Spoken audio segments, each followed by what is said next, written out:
Current affair MCQ में स्वागत है।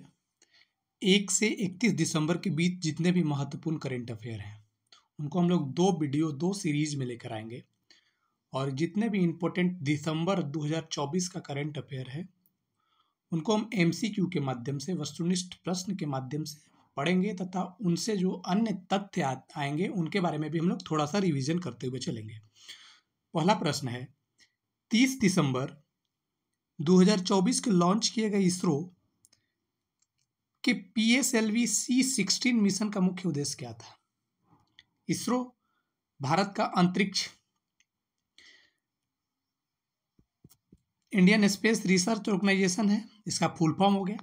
PSLV polar satellite launch vehicle rocket है जो लॉन्च करती है, उसका VC-16 मिशन का क्या नाम है?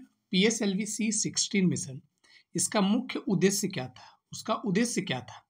तो इसका उद्देश्य था अंतरिक्ष डॉकिंग तकनीक का प्रदर्शन करना। अंतरिक्ष डॉकिंग तकनीक है क्या? अंतरिक्ष डॉकिंग तकनीक PSLV C-16 का मिशन का मुख्य उद्देश्य था कि निम्न पृथ्वी का गोलाकार कक्षा जो ऑर्बिटल है उस कक्षा के दो छोटे अंतरिक्ष यान जिसका नाम था STX-01 और STX-02, एक का नाम था चेसर और दूसरा का नाम था टारगेट का उपयोग करके अंतरिक्ष डॉकिंग तकनीक का प्रदर्शन करना, ये इसका मुख्य उद्देश्य था। तो सही ऑप्शन हो जाएगा ऑप्शन नंबर बी, अंतरिक्ष डॉकिंग तकनीक का प्रदर्शन करना। अगले प्रश्न पे चलते हैं। टेस्ट क्रिकेट में बॉर्डर गावस्कर ट्रॉफी भारत और किस देश के बीच खेली गई? बॉर्डर गावस्कर ट्रॉफी भारत और किस देश के बीच खेली गई क्रिकेट? तो ऑस्ट्रेलिया के बीच खेली गई। ऑस्ट्रेलिया के बीच बॉर्डर गावस्कर ट्रॉफी खेली गई। भारत के पूर्व क्रिकेटर सुनील गावस्कर और एलन बॉर्डर ऑस्ट्रेलिया के क्रिकेटर हैं, उन्हीं के नाम पर ये ट्रॉफी का नाम रखा गया है, ये सीरीज का नाम रखा गया है। ये टेस्ट क्रिकेट में बॉर्डर गावस्कर ट्रॉफी खेला जाता है। ऑस्ट्रेलिया भारत के चौथे टेस्ट के 5वें और अंतिम दिन भारत पर 184 रनों से जीत दर्ज की। ऑस्ट्रेलिया भारत को हरा दिया 184, चौथे टेस्ट में 5वें दिन 184 रनों से हरा दिया। अगले प्रश्न पे चलते हैं।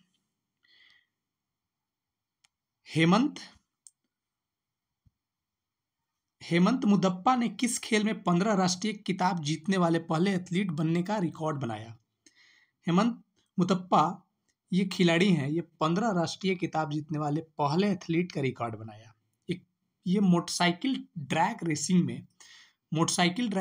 में 29 दिसंबर 2024 को मद्रास इंटरनेशनल सर्किट MIC जिसे शॉर्ट फॉर्म में बोलते हैं, उसमें आयोजित हुआ भारतीय राष्ट्रीय मोटरसाइकिल ड्रैग रेसिंग चैंपियन 2024 में चौथे और अंतिम राउंड में अपना 15वां राष्ट्रीय खिताब जीता, नेशनल बुक खिताब जीता। तो इसका सही ऑप्शन हो जाएगा मोटरसाइकिल ड्रैग रेसिंग में। अगले प्रश्न पे चलते हैं। 7 महाद्वीपों की सबसे ऊंची चोटी पर चढ़ने वाली सबसे कम उम्र की महिला कौन है? 7 महाद्वीप की सबसे ऊंची चोटी पर चढ़ने वाले सबसे कम उम्र की महिला जो हैं काम्या कार्तिकेयन ये महिला हैं जो सबसे कम उम्र की हैं, 17 वर्ष की महिलाएं हैं। ये मुंबई की रहने वाली हैं। 7 महाद्वीप की सबसे ऊंची चोटी पर चढ़ाई करने वाले सबसे कम वर्ष की महिला बन चुकी हैं। दिसंबर 2024 में दूसरी बार महिलाओं को विश्व रैपिड एंड ब्लिट्ज शतरंज चैंपियन किस भारतीय खिलाड़ी ने खिताब जीता? तो शतरंज का एक चैंपियन है जिसे हम रैपिड ब्लिट्ज शतरंज चैंपियन बोलते हैं, उनमें से भारतीय शतरंज की महिला खिलाड़ी जिसने जीत दर्ज की, उनका नाम क्या है? तो उनका नाम है Humpy Koneru. Option number A है हम्पी कोनेरू शतरंज के श्रेणी में विश्व रैपिड ब्लिट्ज शतरंज चैंपियन में भारत की हम्पी कोनेरू ने इंडोनेशिया के इरीन सुकंदर को हराकर अपना दूसरा महिला खिताब जीता।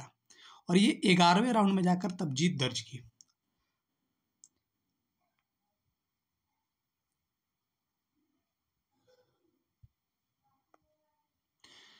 कौन से बोस्निया के पारंपरिक प्रेम गीत दिसंबर 2024 में यूनेस्को की मान्यता प्राप्त हुई?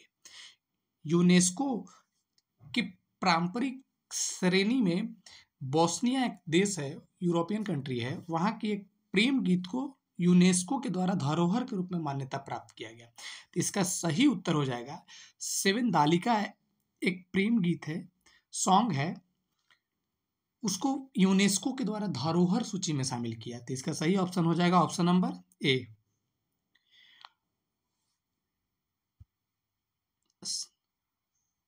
संवेदालिका बोस्निया के पारंपरिक प्रेम गीतों में से अक्सर ये बाल्कन ब्लूज भी इसे कहा जाता है। तो इसका एक अन्य नाम से जानते हैं जिसे हम बाल्कन ब्लूज कहा जाता है। अगले प्रश्न पे चलते हैं। अभ्यास सूर्य किरण भारत और किन देशों के सेनाओं के बीच संयुक्त अभ्यास होता है? अभ्यास सूर्य किरण। तो इसका सही ऑप्शन हो जाएगा नेपाल के साथ भारत का जो सैन्य अभ्यास है उसका नाम है सूर्य किरण। सूर्य किरण अभ्यास एक संयुक्त अभ्यास है। इसका 18वां संस्करण, अब तक 18वां संस्करण 18वां संस्करण का आयोजन हो चुका है। 31 दिसंबर 2024 से लेकर के 13 जनवरी 25 तक नेपाल के सलझंडी स्थान का नाम जरूर याद रखिएगा। कहाँ पे? तो सलझंडी एक स्थान है नेपाल में, वहीं पे सूर्य किरण अभ्यास। इसका संस्करण कौन सा था? 18वां संस्करण था। अगले प्रश्न पे चलते हैं। ब्रह्मपुत्रा नदी पर दुनिया का सबसे बड़ा बांध कहाँ बन रहा है? ब्रह्मपुत्रा नदी पर दुनिया का सबसे बड़ा बांध कहाँ बन रहा है? तो इसका सही उत्तर हो जाएगा चाइना में ब्रह्मपुत्रा नदी का अन्य नाम से जाना जाता है, जिसे हम लोग सांगपो के नाम से भी जानते हैं। और ये भारत और तिब्बत की जो सीमा है, बॉर्डर है, वहां पे सबसे बड़े बांध के निर्माण की मंजूरी मिली है। अगला प्रश्न है, तिब्बत और ब्रह्मपुत्रा नदी को किस नाम से तिब्बत में ब्रह्मपुत्रा नदी को किस नाम से जानते हैं? यांग्यात्से और सांगपो, कई अन्य नाम जैसे एक दो नाम और है, तो इनमें से यांग्यात्से तिब्बती भाषा में ब्रह्मपुत्रा को कहते हैं।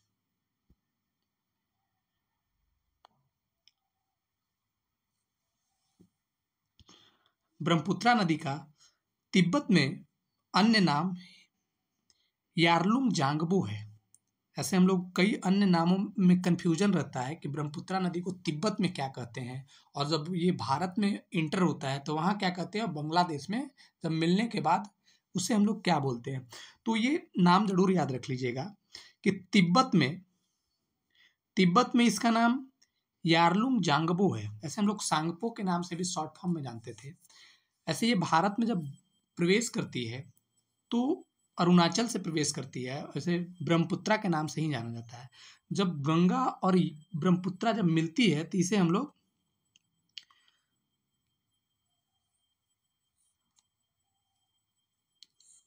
जमुना के नाम से भी जानते हैं। बांग्लादेश में जब प्रवेश करती है तो इसे हम लोग जमुना के नाम से जानते हैं। और चाइना के तिब्बत के स्वायत्त क्षेत्र में उत्पन्न होती है यारलुंग जांगबो या बस जांगबो के नाम से, या सांगपो, कई अन्य नाम, लेकिन ऐसे तिब्बती भाषा में जांगबो कहते हैं। यह तिब्बत के पूर्व की ओर से बहती है और फिर ग्रेट बैंड पर दक्षिण की ओर मुड़ती है। कहाँ पे मुड़ती है? तो ग्रेट बैंड पे दक्षिण की ओर मुड़ती है। ग्रेट बैंड पे दक्षिण की ओर मुड़ती हुई भारत में अरुणाचल प्रदेश के माध्यम से प्रवेश करती है और ब्रह्मपुत्रा बन जाती है। इसके बाद बांग्लादेश में जब प्रवेश करती है, जहाँ पे जमुना के नाम से जानी जाती है। तो इसका कई अन्य नाम है, नाम कई बार प्रश्न आ चुके हैं जिनका, तो याद रख लीजिएगा। तिब्बत में यारलुंग जांगबो के नाम से, यांग्यात्से ये गलत था। इसका सही नाम तिब्बत में यारलुंग जांगबो के नाम से, भारत में ग्रेट बैंड दक्षिण से जब मुड़ती है तो वो अरुणाचल प्रदेश से होते हुए भारत में प्रवेश करती है। इसके बाद ये ब्रह्मपुत्रा बन जाती है। ब्रह्मपुत्रा जब बांग्लादेश में प्रवेश करती है तो जमुना के नाम से, और जब गंगा जब मिलती है तो मेघना बन जाती है। तो कई अन्य नाम है, नाम में कंफ्यूजन नहीं होना है। अगले प्रश्न पे चलते हैं।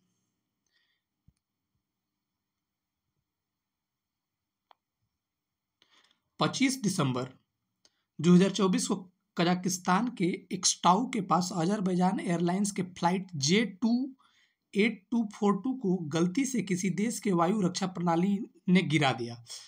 ऐसा कई बार होता है कि किसी जहाज या किसी देश के एयरलाइंस के जहाज किसी दूसरे देश में प्रवेश करती है, तो वहाँ पे उनकी रक्षा शक्ति द्वारा गलती से या किसी देश के साथ फ्रेंडशिप अच्छा नहीं है तो उसे गिरा दिया। तो वो किस देश, ये रसिया, चूंकि रसिया अभी युद्ध के क्षेत्र में है, रसिया और यूक्रेन के बीच वार हो रहा है, तो इसी युद्ध के क्षेत्र के चलते फ्लाइट J28242, इसका पूरा नाम है फ्लाइट J28243 है, 8243, ये अजरबैजान एयरलाइंस का कजाकिस्तान का एक जहाज था और जगह का नाम था एक्स्टाउ। उसके पास रसिया के युद्धक रक्षा प्रणाली, जो वायुयान युद्धक रक्षा प्रणाली है, वो मार गिराया। अगले प्रश्न पे चलते हैं। पूर्व प्रधानमंत्री डॉक्टर मनमोहन सिंह को किसके वास्तुकार के रूप में व्यापक रूप में माना जाता है? डॉक्टर मनमोहन सिंह को उदारीकरण के रूप में भारत में उदारीकरण का जनक के रूप में भी माना जाता है, इसे वास्तुकार के रूप में माना जाता है। तो 1991 में भारत के उदारीकरण का जनक के रूप में माना जाता है।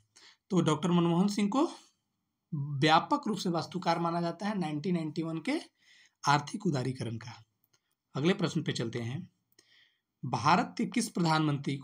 भारत के किस पूर्व प्रधानमंत्री ने आरबीआई के गवर्नर के रूप में भी कार्यभार के रूप में कार्य किया था?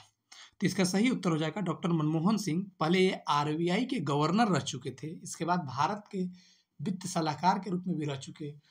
अब भारत के पूर्व प्रधानमंत्री, 10 साल प्रधानमंत्री रहने के बाद उनकी डेथ हो चुकी है अब, लेकिन इन्हें उदारीकरण का जनक भी कहा जाता था और पूर्व गवर्नर थे जो प्रधानमंत्री आगे चल के बने थे। डॉक्टर मनमोहन सिंह सितंबर 1982 से जनवरी 1985 तक भारतीय रिजर्व बैंक के गवर्नर के रूप में इन्होंने सेवा दे चुके हैं।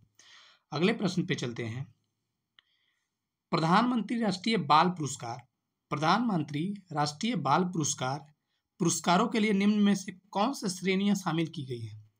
एक नए श्रेणियों शामिल किया गया है, उनमें से कौन सा?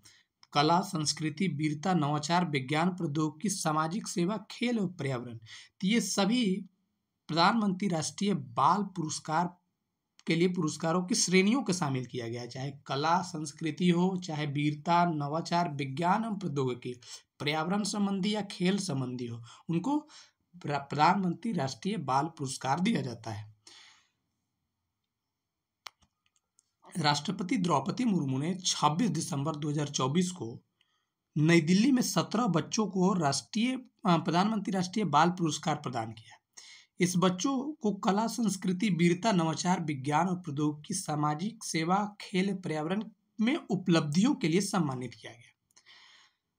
38वें राष्ट्रीय खेल जनवरी 2028 में कहाँ आयोजित किया जाएगा? ये उत्तराखंड के देहरादून में प्रधानमंत्री मोदी जी के द्वारा शुरुआत किया गया। इसके थीम के बारे में याद रख लीजिएगा, ग्रीन गेम्स के नाम से इसको थीम रखा गया है। आगे आने वाले पर्यावरण विजन को लेकर, क्लाइमेट एक्शन के लेकर इसका थीम रखा गया है। और 37वें राष्ट्रीय खेल का आयोजन गोवा में हुआ था, ये भी याद रख लीजिएगा। अगले प्रश्न पे चलते हैं। उत्तराखंड में देहरादून ने नैनीताल जिले के हल्द्वानी में 38वें नेशनल गेम्स का मशाल का यात्रा का उद्घाटन हुआ। उत्तराखंड के मुख्यमंत्री पुष्कर धामी के द्वारा ये शुरुआत की गई। दिसंबर 2024 में आईसीसी टेस्ट बॉलिंग रैंकिंग में 904 पॉइंट प्राप्त करने वाले भारतीय गेंदबाज कौन है, जो किसी भारतीय गेंदबाज द्वारा हासिल की गई सर्वोच्च रैंकिंग के बराबर है? इसके सही उत्तर हो जाएंगे जसप्रीत बुमराह आईसीसी 2024 के पुरुष टेस्ट बॉलिंग में 904 पॉइंट प्राप्त किए, जो पहले रविचंद्रन अश्विन के द्वारा हासिल किया गया था। यह टेस्ट रैंक सर्वोच्च रैंकिंग के बराबर है। अगले प्रश्न पे चलते हैं। वित्त मंत्रालय में राजस्व सचिव के रूप में किसे नियुक्त किया गया? रेवेन्यू सेक्रेटरी के रूप में जिसको चुना गया है उनका नाम है अरुणीश चावला। अरुणीश चावला 1992 के बिहार कैडर के आईएएस अधिकारी है जिन्हें दिसंबर 2024 के वित्त मंत्रालय के राजस्व सचिव रेवेन्यू कर्मचारी के रूप में चुना गया। हर साल 26 दिसंबर को वीर बाल दिवस पर कितनी वीरता और बलिदान की श्रद्धांजलि दी जाती है? प्रश्न है, हर साल 26 दिसंबर को वीर बाल दिवस पर किसकी वीरता और बलिदान की श्रद्धांजलि दी जाती है? तो इसका सही उत्तर हो जाएगा गुरु गोविंद सिंह के छोटे पुत्रों पे उनके बलिदान और वीरता पे शहादत के लिए श्रद्धांजलि दी जाती है। गुरु गोविंद सिंह के छोटे पुत्र वीर बाल दिवस के रूप में हर साल 26 जनवरी को मनाया जाता है। यह दिन गुरु गोविंद सिंह के छोटे पुत्रों बाबा जोरावर सिंह और बाबा फतेह सिंह के वीरता और बलिदान के सम्मान में मनाया जाता है। केन बेतवा नदी को जोड़ने वाला परियोजना का शिलान्यास के समारोह के दौरान किस पूर्व प्रधानमंत्री की 100वीं जयंती मनाई गई? जब केन बेतवा नदी जोड़ो परियोजना का शिलान्यास का समारोह हो रहा था तो उस दौरान पूर्व प्रधानमंत्री की 100वीं जयंती मनाई गई थी। तो अटल बिहारी वाजपेयी की 100वीं जयंती मनाई गई थी। प्रधानमंत्री मोदी जी के द्वारा 25 दिसंबर 2024 को मध्य प्रदेश के खजुराहो में केन और बेतवा राष्ट्रीय नदी जोड़ो परियोजना का शिलान्यास किया गया। इस अवसर पर पूर्व प्रधानमंत्री अटल बिहारी वाजपेयी जी का 100वीं जयंती मनाई गई। अगले प्रश्न पे चलते हैं। प्रश्न है, आईसीसी पुरुष चैंपियन ट्रॉफी 2025 का मेजबानी कौन देश करेगा? तो ये पाकिस्तान करेगा। पाकिस्तान अभी दोनों मैच हारकर ग्रुप ए के सबसे निचले पैदान पे हैं और भारत ग्रुप ए में दोनों मैच जीतकर टॉप पे है। पाकिस्तान को सेमीफाइनल में जाना बड़ा मुश्किल है। अगले प्रश्न पे चलते हैं। दिसंबर 2024 में जनरल विजय सिंह सेवानिवृत्त को किस राज्य का राज्यपाल बनाया गया? जनरल विजय सिंह सेवानिवृत्त हैं, उन्हें किस राज्य का राज्यपाल बनाया गया? मिजोरम का राज्यपाल डॉक्टर विजय कुमार सिंह को बनाया गया है। ये सेवानिवृत्त हैं, इन्हें मिजोरम का नया राज्यपाल के रूप में बनाया गया है। भारत में सुशासन दिवस प्रतिवर्ष कब मनाया जाता है? भारत में सुशासन दिवस 25 जनवरी को मनाया जाता है। अटल बिहारी वाजपेयी जी के जन्म दिवस पर जन्म जयंती पे मनाया जाता है। 86वें सीनियर राष्ट्रीय बैडमिंटन चैंपियन 2024 में पुरुष एकल का खिताब किसने जीता? 86वें सीनियर राष्ट्रीय बैडमिंटन चैंपियन 2024 में पुरुष एकल का खिताब जीतने वाले एम रघु, ये कर्नाटका के हैं, बेंगलुरु में आयोजित 86वें सीनियर बैडमिंटन चैंपियनशिप में मिथुन मंजुनाथ को हराया। तो एम रघु इसका सही ऑप्शन नंबर बी हो जाएगा। इसका सही option number B M Raghu हो जाएंगे। अगले प्रश्न पे चलते हैं। राष्ट्रपति चुनाव में डोनाल्ड ट्रंप ने आर्टिफिशियल इंटेलिजेंस पर वरिष्ठ व्हाइट हाउस नीति सलाहकार के रूप में किसे नियुक्त किया? डोनाल्ड ट्रंप आर्टिफिशियल इंटेलिजेंस पर वरिष्ठ व्हाइट हाउस नीति सलाहकार के रूप में किसे नियुक्त किया? तो इसका सही ऑप्शन हो जाएगा श्रीराम कृष्णन को। इसका सही ऑप्शन नंबर बी हो जाएगा। श्रीराम कृष्णन को एआई इंटेलिजेंस के लिए व्हाइट हाउस नीति पॉलिसी का सलाहकार नियुक्त किया गया।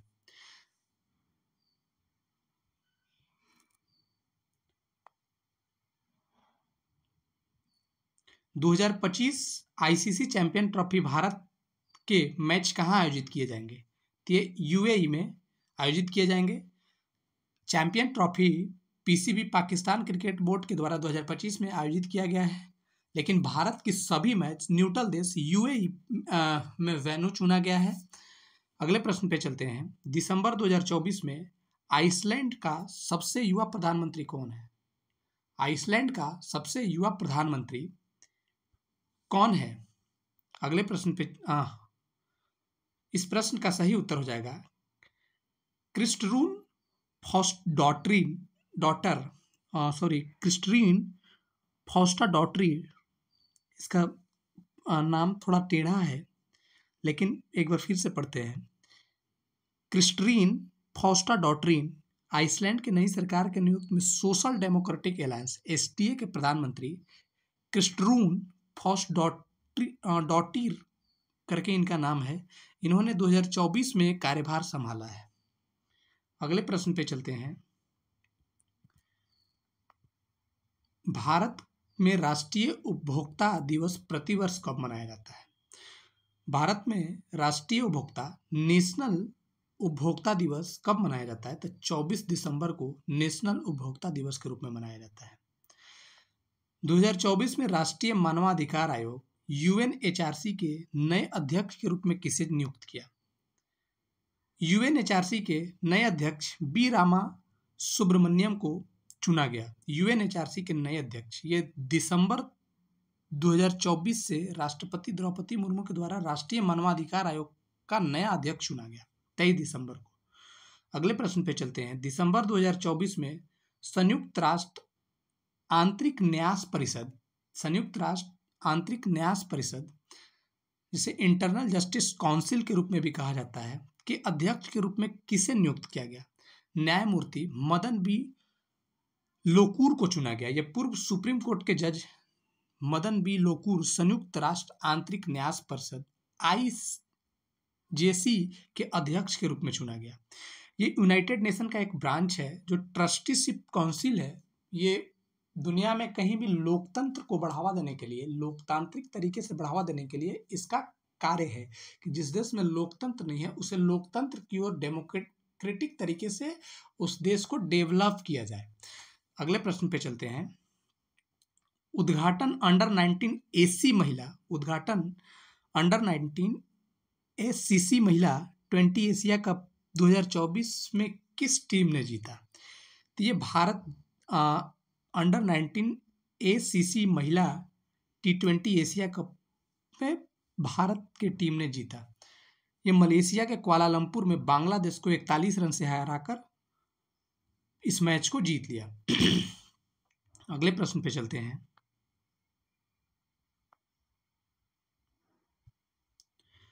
वॉल स्ट्रीट जर्नल 2025 के गो टू ग्लोबल डेस्टिनेशन में किस भारतीय राज्य को मान्यता दी गई?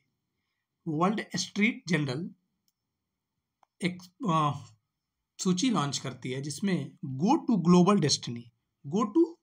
डेस्टिनी में किस भारतीय राज्य को मान्यता दी गई? इसका सही उत्तर हो जाएगा मध्य प्रदेश को वॉल स्ट्रीट जर्नल 2025 में गो टू ग्लोबल डेस्टिनेशन में एक रूप से चुना गया है। अगले प्रश्न पे चलते हैं। नवीन भारत में राज्य वन रिपोर्ट 2024 के अनुसार भारत के भौगोलिक क्षेत्र का कितना प्रतिशत वन और वृक्ष का अनावरण आच्छादित है? इसका सही आंसर हो जाएगा 20.17%। अगले प्रश्न पे चलते हैं। ये डाटा गलत, मेरा डेटा गलत है। इसका सही ऑप्शन हो जाएगा 25.17%। भारत में कुल वन वृक्ष आवरण 8,27,357 वर्ग किलोमीटर है, जो देश के भौगोलिक क्षेत्र का 25.17% है। तो इसको करेक्ट कर लीजिएगा। ये इसका ऑप्शन नंबर बी इसका सही आंसर हो जाएगा 25.17% है। कितना है? तो 8,27,357 किलोमीटर वर्ग किलोमीटर में वन और वृक्ष का आवरण दोनों है। दिसंबर 2024 में प्रधानमंत्री नरेंद्र मोदी ने कुवैत दौरा कौन सा नागरिक सम्मान प्रदान किया गया? कुवैत के द्वारा प्रधानमंत्री मोदी को कुवैत का सर्वोच्च नागरिक सम्मान दिया गया। उसका नाम क्या है? तो उसका नाम है the order of Mubarak al Kabir. Kabir ji के नाम पे है, तो इसका option number B correct answer हो जाएगा। मेरे यूट्यूब चैनल पे नरेंद्र मोदी को विदेश के द्वारा जितने भी सर्वोच्च नागरिक सम्मान दिया गया है उनका एक सीरीज में बताया गया है। तो अगर आपको देखने का मन होगा तो इसमें डिस्क्रिप्शन में उसका लिंक दे देंगे, आप जरूर देखिएगा। अगले प्रश्न पे चलते हैं। अंडर 19 महिला एशिया कप 2024 के फाइनल में किस टीम का सामना करेगा? भारत अंडर 19 एशिया कप 2024 के फाइनल में किस टीम को? तो ये बांग्लादेश को 41 रन से हराया था। ये मलेशिया के कुआलालंपुर में आयोजित थी महिला एशिया अंडर 19 कप 2024। इसमें बांग्लादेश को 41 रन से हराया था। यूक्रेन को लेकर अमेरिकी राष्ट्रपति चुनाव डोनाल्ड ट्रंप के साथ संभावित वार्ता में राष्ट्रपति व्लादिमीर पुतिन क्या करने की तैयारी कर रहे हैं? युद्ध समाप्त करने की समझौता, रूसी सैनिकों को वापस बुलाने की, कड़े प्रतिबंध लगाने की। तो इसका सही ऑप्शन हो जाएगा युद्ध समाप्ति करने की समझौता करना। रूस के राष्ट्रपति व्लादिमीर पुतिन युद्ध समाप्त करने के लिए अमेरिकी राष्ट्रपति चुनाव में डोनाल्ड ट्रंप के साथ संभावित वार्ताओं में यूक्रेन को लेकर समझौता करने की तैयारी में। विश्व ध्यान दिवस कब है? 21 जून को विश्व ध्यान दिवस मनाया जाता है, यानी योग दिवस के रूप में हम जानते हैं। Travel and tourism development index, जिसे हम TTDI 2024 में भारत का रैंक क्या है? TTDI travel and tourism development index में भारत का रैंकिंग कौन है? तो भारत का रैंकिंग 39वां है। इसका सही ऑप्शन नंबर बी 39वां हो जाएगा। अगले प्रश्न पे चलते हैं। TTDI का फुल फॉर्म होता है travel and tourism development index. इसमें 119 देश हैं जिनमें भारत 39वें स्थान पे है। अगले प्रश्न पे चलेंगे। वर्ष 2024 के लिए राष्ट्रीय तानसेन सम्मान किसे सम्मानित किया गया? वर्ष 2024 के लिए राष्ट्रीय तानसेन सम्मान किसे सम्मानित किया गया? तो इसका सही ऑप्शन हो जाएगा पंडित स्वप्न चौधरी। ये कोलकाता के प्रसिद्ध तबला वादक है पंडित स्वप्न चौधरी। 2023 की राष्ट्रीय तानसेन का सम्मानित किया गया।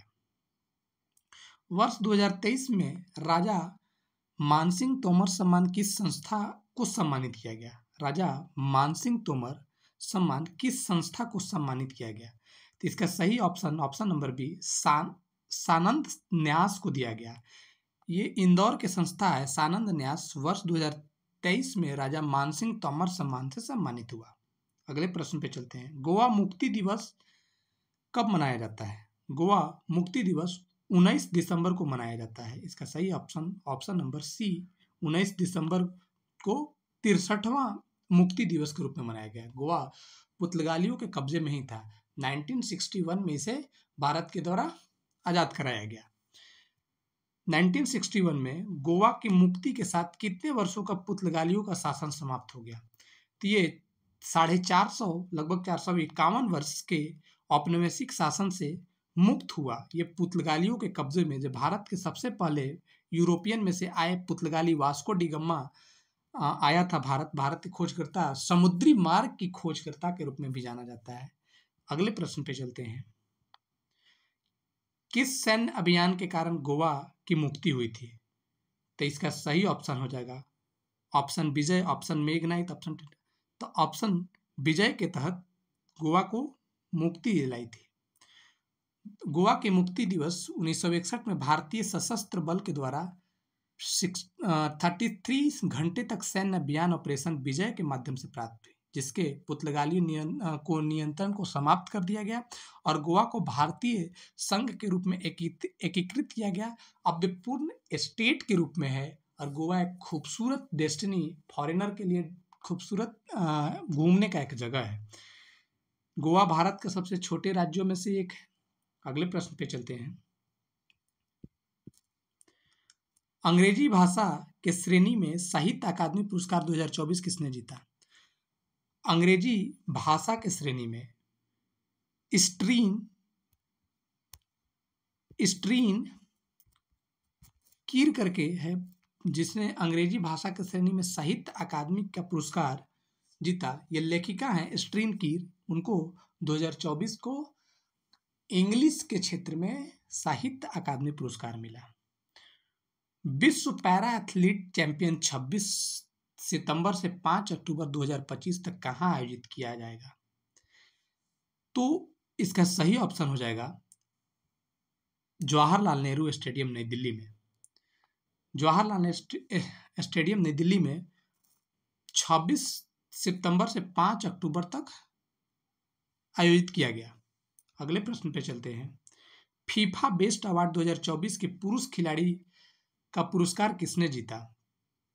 तो ये इसका सही ऑप्शन हो जाएगा विनियस जूनियर ने। विनियस जूनियर पुरुष खिलाड़ी में फुटबॉल का ब्राजील और रियल मैड्रिड ने फीफा बेस्ट का अवार्ड 2024 में जीता। ये ब्राजील और रियल मैड्रिड के लिए खेल चुके हैं। इनका पूरा नाम है विनियस जूनियर। अगले प्रश्न पे चलते हैं।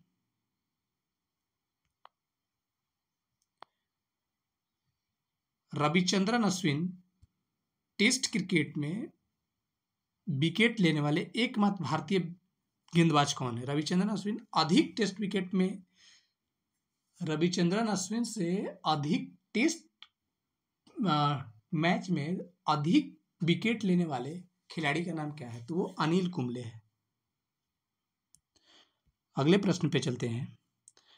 अनिल कुंबले के बारे में जान लेते हैं। भारतीय ऑफ स्पिन रविचंद्रन अश्विन ने 18 दिसंबर 2024 को अंतर्राष्ट्रीय क्रिकेट से संन्यास लेने की घोषणा की। उन्होंने 106 टेस्ट में 537 विकेट लिया।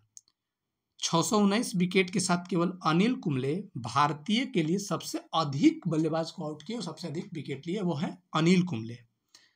अगले प्रश्न पे चलते हैं। 2024 में FIDE world under 18 youth rapid Blitz दोनों का खिताब किसने जीता? तो इसका सही ऑप्शन हो जाएगा ऑप्शन